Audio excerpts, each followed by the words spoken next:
Hello, and welcome to the first lecture of the anesthesia series. Today, we will take few baby steps into understanding anesthesia as a concept and what is the role of anesthetist. In some countries, anesthesia doctor is called anesthetist. In other countries, it's called anesthesiologists. Our learning objectives for today is to define anesthesia and sedation, identify the levels of depth of anesthesia, getting a little bit to know the role of anesthesia in surgery. We'll talk about the triad of modern general anesthesia, and we will talk a little bit about what do we mean by perioperative management.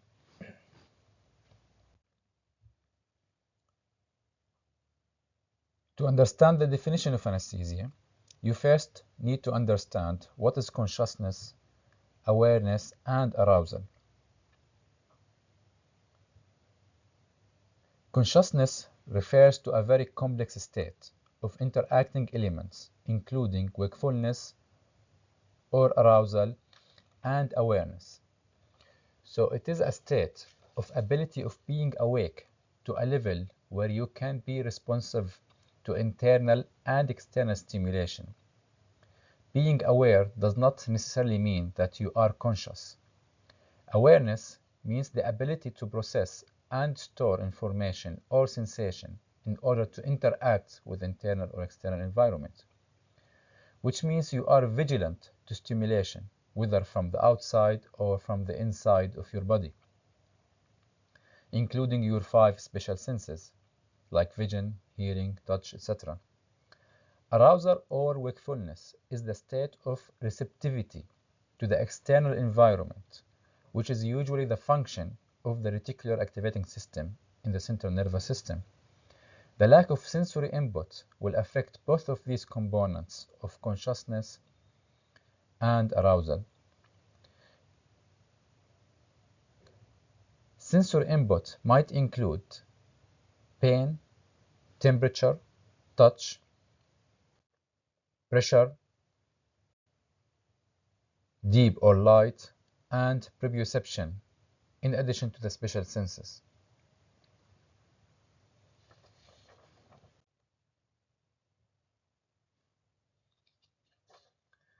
According to the American Society of Anesthesiologists, general anesthesia is defined as a drug-induced loss of consciousness, during which patients are not arousal, even in response to painful stimulation. So you can see why we need to explain consciousness, arousal, and wakefulness before we introduce the definition of anesthesia. From the definition, it's very obvious that anesthesia is not a natural sleep.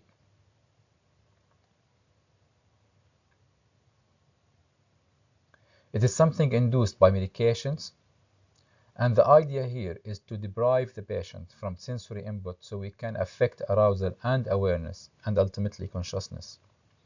This unconsciousness is done in a controlled manner for medical purposes, which is usually the safe practice of surgery.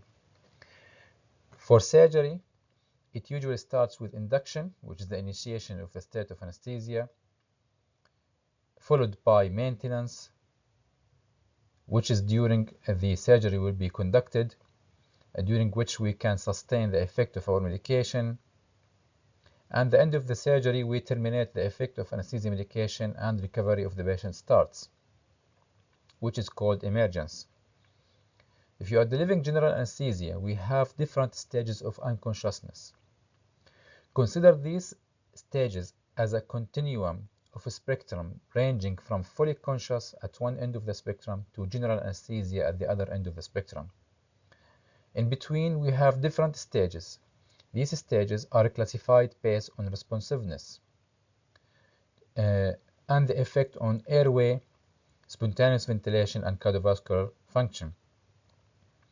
Starting with mild sedation or anxiolysis, this is the lightest depth of anesthesia, during which the vital functions of the patient are not affected, so the patient will have a stable cardiovascular and respiratory function. And in this stage, the airway of the patient is usually maintained. and patent, requiring no intervention. The only affected parameter here is the responsiveness of the patient. However, the patient is usually calm and can respond to verbal stimulation. Moving on to the next stage, which is moderate sedation, or what we used to call before as conscious sedation. In this stage of anesthesia, the patient is a little bit deeper, meaning that the response to verbal stimulation is affected, and the patient might require tactile stimulation so the patient can have a purposeful response. In this stage, airway management is usually not required, and the vital functions of the cardiovascular and respiratory system are usually maintained. The next one is deep sedation. In this stage, you need to have a repeated or painful stimulation in order to have a response from the patient, which means that you might need to intervene to maintain the airways and keep it open. This also goes for cardiovascular and special functions, which might be affected at this depth of anesthesia. But usually cardiovascular function is usually maintained at this level or this stage of anesthesia. In general anesthesia, this is the deepest level of anesthesia. The patient should not be arousable to stimulation, even to pain, which makes sense. You don't need your patient feeling pain while having surgery. However, at this deepest level of anesthesia, you might to intervene, or you need to intervene to open the airways and maintain the airways.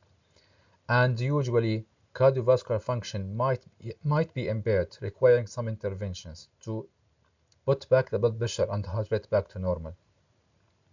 In this stage, usually the patient does not breathe, and you have to maintain the airways with an artificial breathing device, and you have to connect the patient to a breathing machine, which is the ventilator.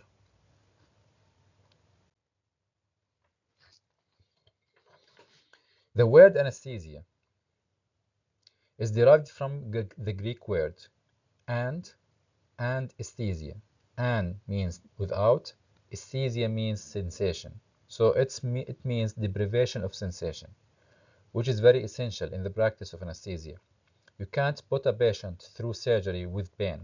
So anesthesia is basically a medical practice that allows painless surgery by suppressing sensation and/or consciousness. Modern anesthesia has evolved into what we call pre-operative medicine. This is because the practice of anesthesia has evolved to take care of patients as a whole with a holistic care before, during, and after surgery. So when you come across an anesthesia doctor, you would often see him or her evaluating a patient and providing an assessment before surgery, taking care of patients during surgery and delivering actual anesthesia during surgery, and also taking care of these patients in the recovery in the post-anesthesia care unit after surgery, for example, pain management after surgery.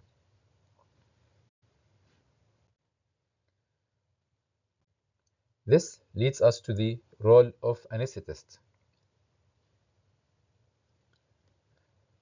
Basically ensuring the patient's safety throughout surgery. Anesthesia doctors are the ones who make sure that surgery is delivered according to the latest guidelines and within the frame of safe practice. During surgery, anesthetists will manage any alteration in the physiological homeostasis that might happen during surgery as a response to the stress of surgery. They will also provide pain relief and sedation for diagnostic or therapeutic procedures outside the surgical theater, which means that their work will also extend to a peripheral area outside the main surgical theater.